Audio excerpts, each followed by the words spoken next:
Praise the lord. ప్రభునందు ప్రియమైన సహోదరి సహోదరులందరికీ నా హృదయపూర్వక వందనములు తెలియజేస్తాను.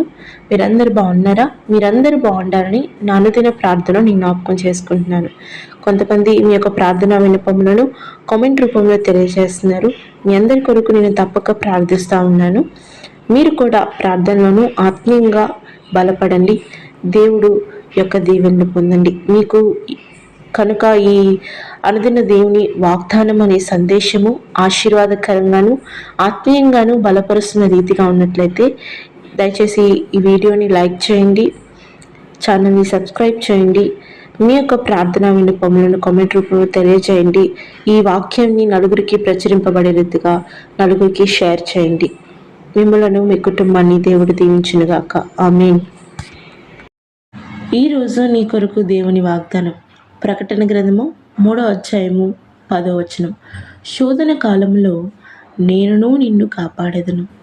ప్రియులారా, దేవుడు ఈరోజు కూడా గొప్ప వాగ్దానంతో మనతో మాట్లాడుతున్నాడు. అదేమిటంటే శోధన కాలంలో నేను నిన్ను కాపాడేదను అని. అవును ప్రియ సహోదరి, దేవుని వాక్యమును ఆధారం చేసుకొని ఎవరైతే ఓర్పు సహనము కలిగి ప్రార్థనలో బలంగా ఉంటారో వారిని ప్రజలందరికీ లోకమంతటికి ఆ శోధన వచ్చినా కూడా వాళ్ళపైన మాత్రం దేవుడు ప్రత్యేకమైన శ్రద్ధను కలిగి ఉంటాడు కనుక ఆ శోధనను వాళ్ళపైన రప్పించకుండా వాళ్ళని కాపాడుతాడు. అవును, దేవుడు వాక్యం సెలవిస్తుంది, మీరు మెలకువగా ఉండి శోధనలో పడుకున్నట్లు, శోధనలో ప్రవేశించుకున్నట్లు మీరు మెలకువగా ఉండి ప్రార్థనలో బలముగా ఉండండి.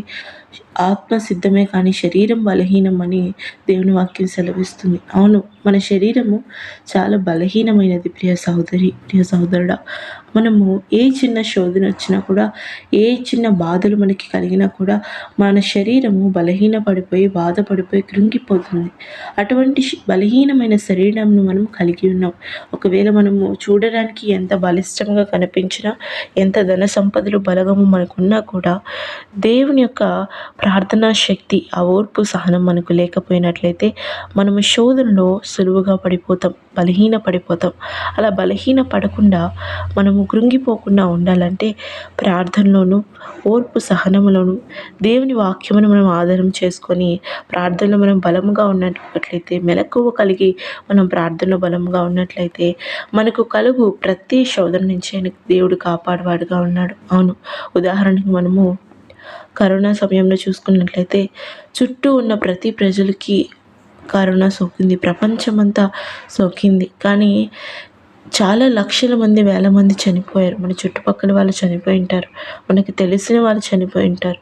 కానీ అటువంటి పెద్ద శోధన, పెద్ద తెగులు నుంచి దేవుడు నిన్ను నన్ను ఎందుకు కాపాడంటే ఆయన నీ పట్ల నా పట్ల ప్రత్యేకమైన శ్రద్ధను, దృష్టిని, ప్రేమను కలిగి ఉన్నాడు కనుక. ఈరోజు ప్రియ సహోదరుడా, నీ కలుగు ఎటువంటి శోధన అయినా సరే నీకు అది తీర్చుకోవడానికి, దాన్ని నువ్వు భరించడానికి నీ దగ్గర శక్తి లేదని నువ్వు బాధపడకు. ఎందుకంటే దేవుడు నీకు కలుగు ప్రతి శోధన కాలంలో దేవుడు నిన్ను కాపాడువాడుగా ఉన్నాడు.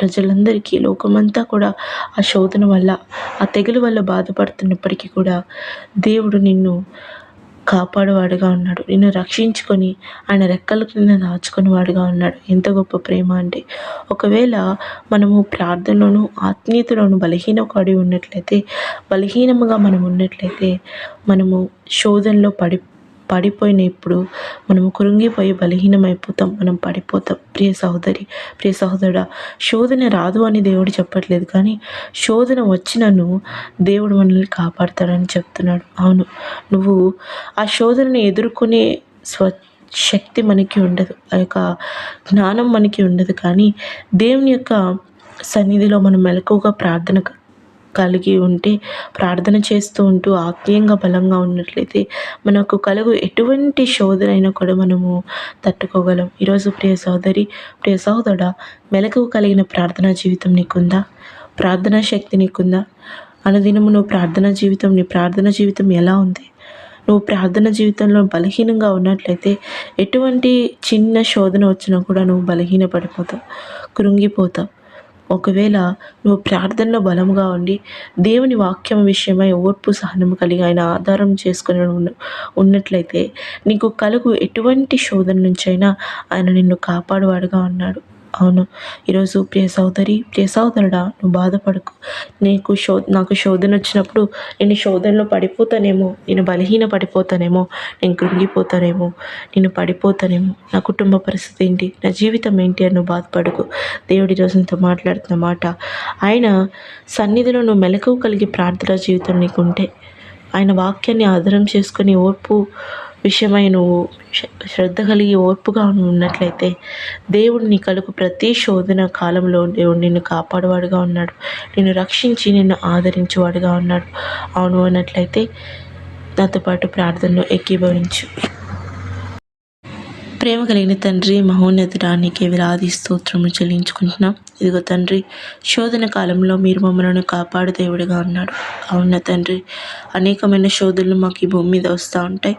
అయా, మమ్మల్ని బలహీనపరచాలని, మమ్మల్ని కృంగతీయాలని సాతానుడు అనేకమైన ఉచ్చులు బిగిస్తూ ఉంటాడు. కానీ మేము బలహీన పడిపోకుండా, కృంగిపోకుండా, పడిపోకుండా మేము ఉండాలంటే ప్రార్థనలో మెలకుగా ఉండాలని వాక్యం సెలవిస్తుంది. అవును, బిడ్డలకు కూడా అటువంటి మెలకువ కలిగిన ప్రార్థనా జీవితం మీరు దయచేయండి. అయా, ఆత్మీయంగా బలంగా ఉండి, అయా వాళ్ళకి కలుగు ప్రతి శోధనలో వాళ్ళ అయ్యా నీ ద్వారా కాపాడబడ్డానికి వాళ్ళ కృపను దయచేయండి. అయ్యా, బిడ్డలు ఎటువంటి శోధన గుండా వెళ్తున్నారో నాకు తెలియదు, కానీ ఆ శోధన తట్టుకునే యొక్క ఓర్పుని, సహనాన్ని, ఆ యొక్క శక్తిని మీరు దయచేసి అయా వాళ్ళ కలుగు ప్రతి శోధన నుంచి మీరు కాపాడమని అయా సమస్త మహిమ ఘనత నీకే చెల్లించుకుంటూ యేసు నామమున ప్రార్థించి వేడుకొని ఉన్నాం నా తండ్రి. ఆమేన్.